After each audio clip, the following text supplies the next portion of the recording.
टाटरी साहब के जनाजे पे वहाँ जब पहुंची थी तो वहाँ पे एक अजीब सा समा हो गया। हर शख्स जो था बता रहा था कि जनाब के इस्मा साहिबा उनकी मौत की जिम्मेदार हैं। आपका हक नहीं बनता था उस टाइम, हमें उधर जलील करने वाली बात नहीं बनती थी और हमारे पे कीचड़ उछालना शुरू कर दिया। अभी तो तारक टैडी को 24 घंटे भी नहीं हुए थे। साहिबा वहाँ पे रूबी आपी भी वहाँ पे मौजूद थी, रूबी अनम साहिबा, अजहर भट्ट साहब भी वहाँ पे थे, ठाकुर साहब भी वहाँ पे थे, उनकी बड़ी बहन भी वहाँ पे थी। तो उन सब का यही मौकफ था, टैडी साहब को कब्र में पहुँचाने वाली उनकी बीवी अस्मा ही है, वो अस्मा ही की टेंशन लेते थे, अस्मा ही उन्हें ब्लैकमेल करती थी, अस्मा ही सब कुछ करती थी। बात यहाँ पे ये है कि उन तक ये बातें कैसे पहुँचती थी, इसका मतलब है आपके करैक्टर में कोई प्रॉब्लम थी तो वहाँ पे बातें पहुँची थी उनके बाद। शहबाज की वजह से ही घर खराब हुआ था। सफा मरवा की कसम है, मैंने तारक टैडी साहब को कोई टेंशन नहीं दी। रूबी साहब के जो हस्बैंड थे भट्ट साहब, उन्होंने जनाब यही कहा कि यही औरत जिम्मेदार है, यही टेंशन देती थी उनको और इसी की टेंशन थी। जब वो बिस्तर मरग में थे तभी वो यही कह रहे थे कि यार इस्मा को पैसे भेज दो, कहीं इस्मा न्यूज़ में पट्टी ना चला दे। तो आप क्या समझती हैं उन तक बातें कौन पहुंचते थे? इसका मतलब आप में कोई ना कोई फॉल्ट था तो वो तमाम ये बातें करते थे ना। वो झूठ बोल रहा है। जो इसको अजहर भट्ट को पता चला ना तो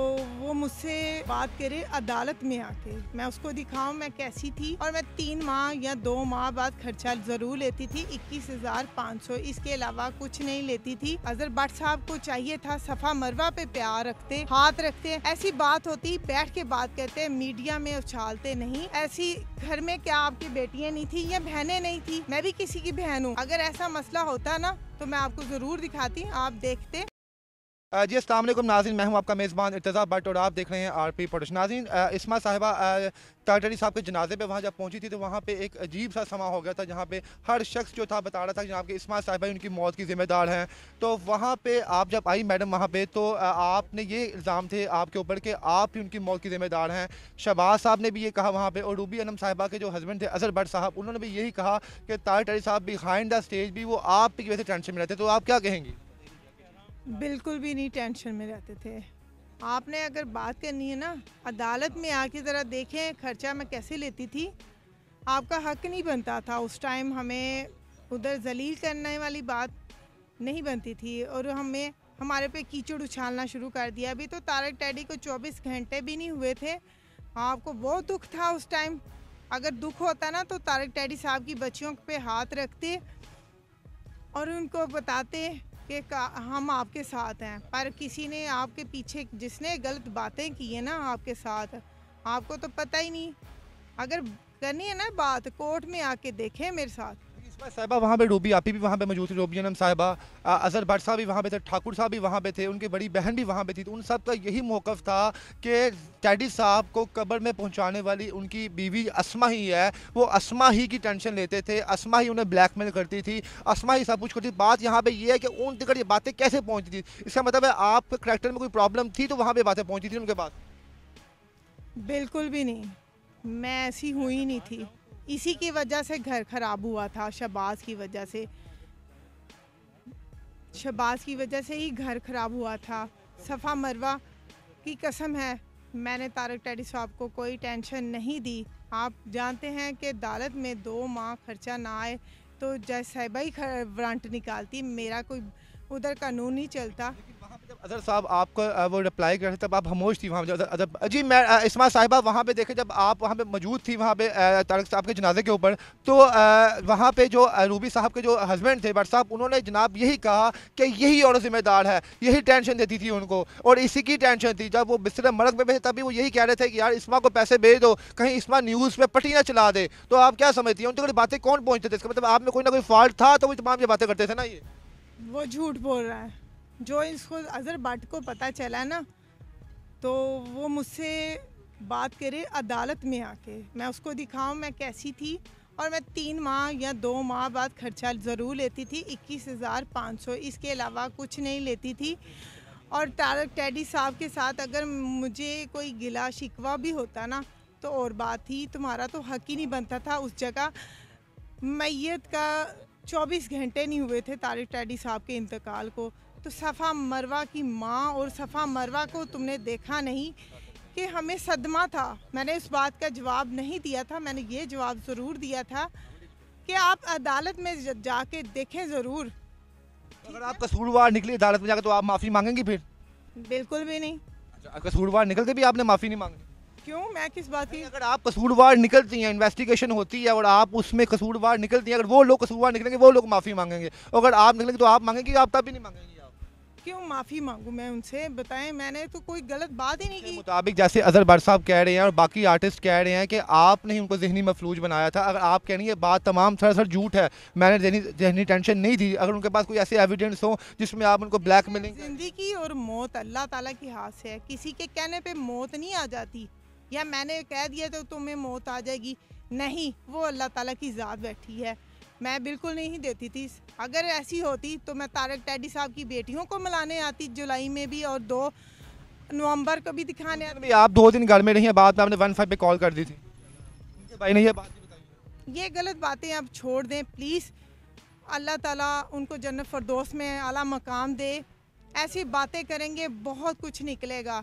अभी तो हम बड़े सदमे में थे उस टाइम। अजहर भट्ट साहब को चाहिए था सफ़ा मरवा पे प्यार रखते, हाथ रखते, ऐसी बात होती, बैठ के बात करते, मीडिया में उछालते नहीं।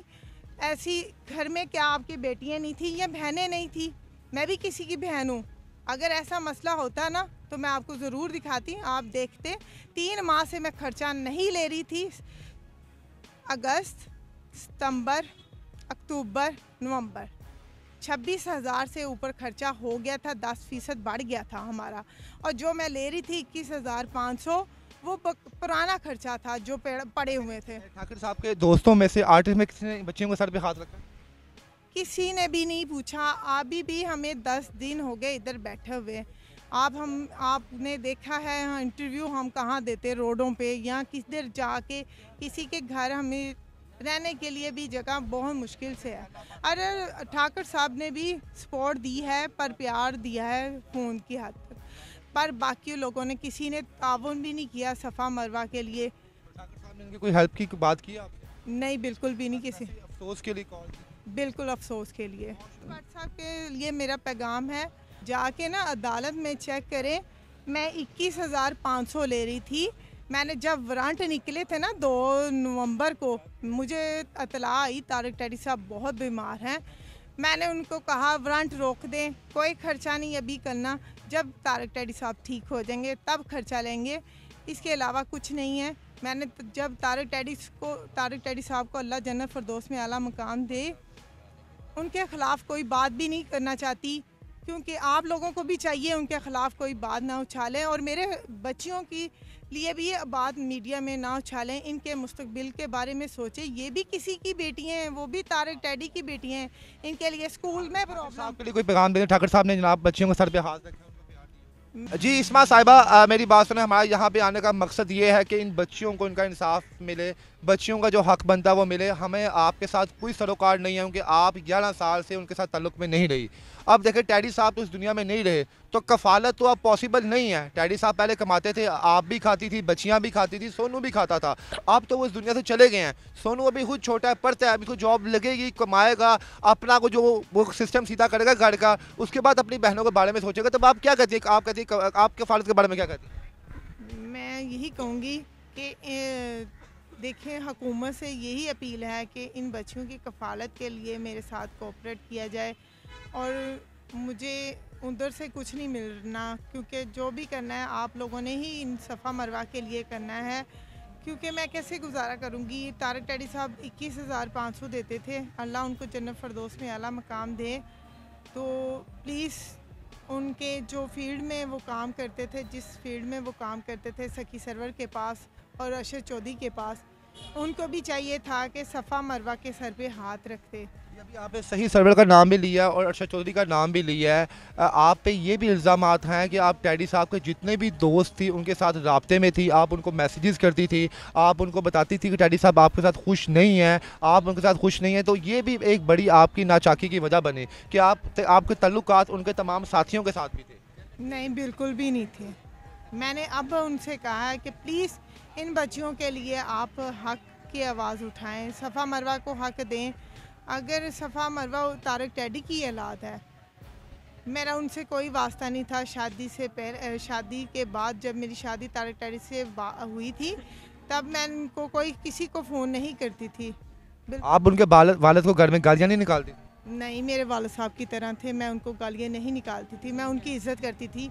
और मुझे वो कहते थे कि मेरे इंतकाल के बाद ना तुम्हें शहबाज ने टिकने नहीं देना और तुम्हें तलाक दिलवा के सांस लेगा वो। उनके वालिद साहब कहते थे? जी हाँ, बिल्कुल, बहुत अच्छे इंसान थे। अल्लाह जन्नत फ़िरदौस में आला मकान दे और उनकी कब्र में आसानियाँ करें, क्योंकि मैं उनके ख़िलाफ़ कोई ऐसी बात नहीं करना चाहती। वो मेरे वालिद साहब की उम्र के हैं थे और मैं इज़्ज़त करती थी। जी नाज़रीन, आपने इनकी गुफ्तगू सुनी।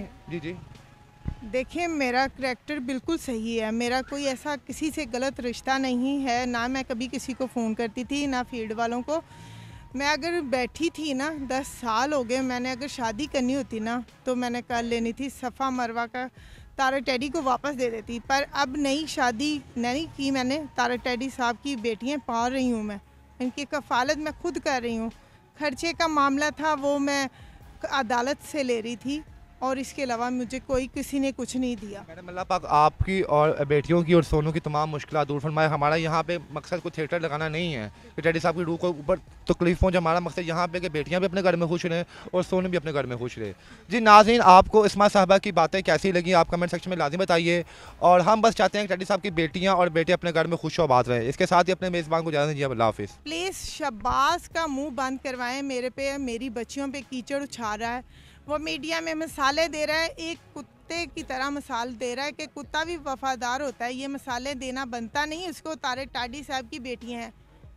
अगर आप लोगों को मेरी आवाज़ ये है पहुंचती है तो प्लीज़ इन बच्चियों पे हाथ रखें, इनका हक दिलवाएं जो बनता है। हुकूमत की तरफ से भी जो बना मिला है ना वो भी इनको दिलवाएं। अल्लाह जल टेडी साहब की बच्चियों को अपने हिफ्ज़ व अमान में रखे और उनकी तमाम जो मुश्किलात दूर फरमाए। इसके साथ ही अपने मेज़बान इस्ताबल को इजाज़त दीजिए। अल्लाह हाफ़िज़।